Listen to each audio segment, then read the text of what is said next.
महर्षि वाल्मीकि। महर्षि वाल्मीकि का योगदान। भारत व सनातन धर्म में महर्षि वाल्मीकि का योगदान अतुलनीय है। उनकी दो प्रमुख रचनाएं रामायण व योग वशिष्ठ ने दोनों अलग अलग मार्गों से आज जनमानस तक वेदांत की गहरी सीख को सरलता से पहुंचाया। ये दोनों ही ग्रंथ काव्य के रूप में रचित हैं, जिससे सदियों से अध्ययन करने वालों के मन पर अपनी सुमधुरता के कारण अंकित है और आज भी हम सभी के बीच मौजूद है।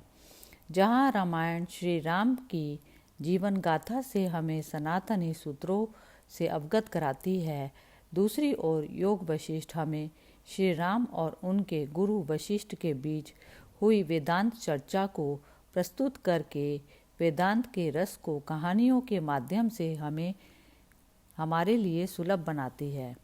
लोह जंग बने वाल्मीकि या रत्नाकर बने वाल्मीकि। महर्षि वाल्मीकि के जन्म को लेकर दो मान्यताएं प्रचलित हैं। पहली स्कंद पुराण की माने तो महर्षि कश्यप और अदिति के नवम पुत्र वरुण आदित्य से इनका जन्म हुआ। इनकी माता चष्टनी और भाई भृगु थे। वरुण का एक नाम प्रचेत भी है, इसलिए इन्हें प्राचेतस नाम से उल्लेखित किया जाता है। उपनिषद के विवरण के अनुसार ये भी अपने भाई भृगु की भांति परम ज्ञानी थे। एक बार ध्यान में बैठे हुए इनके शरीर को दीमकों ने अपना बाबी बनाकर ढक लिया था। साधना पूरी करके जब ये दीमक ढूंढ से, जिसे वाल्मीकि कहते हैं, बाहर निकले, लोग इन्हें वाल्मीकि कहने लगे। दूसरी पुराणों में पाया जाने वाला दूसरा विवरण, इस विवरण के अनुसार उनका नाम रत्नाकर था, जो कि एक डाकू था। यात्रियों को मारकर उनके धन से अपना परिवार पालते थे। एक दिन नारद जी भी इनके चक्कर में पड़ गए।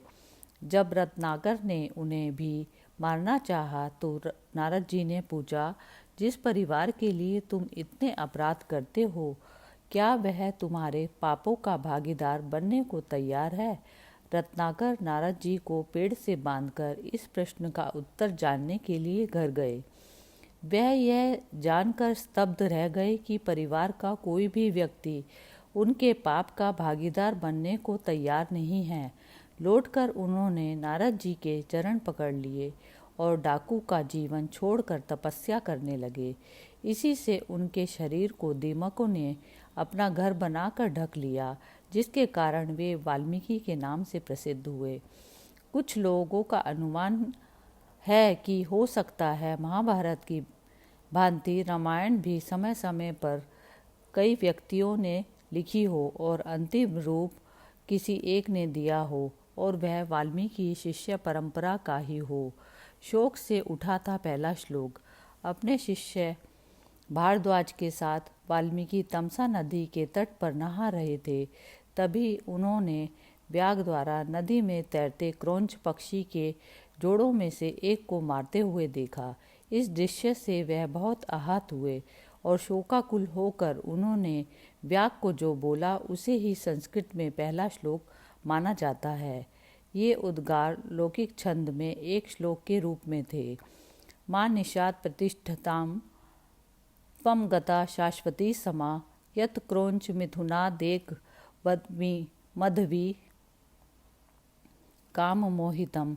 ये पूरी घटना उनके मन में इस श्लोक के माध्यम से बहुत समय तक बसी हुई थी।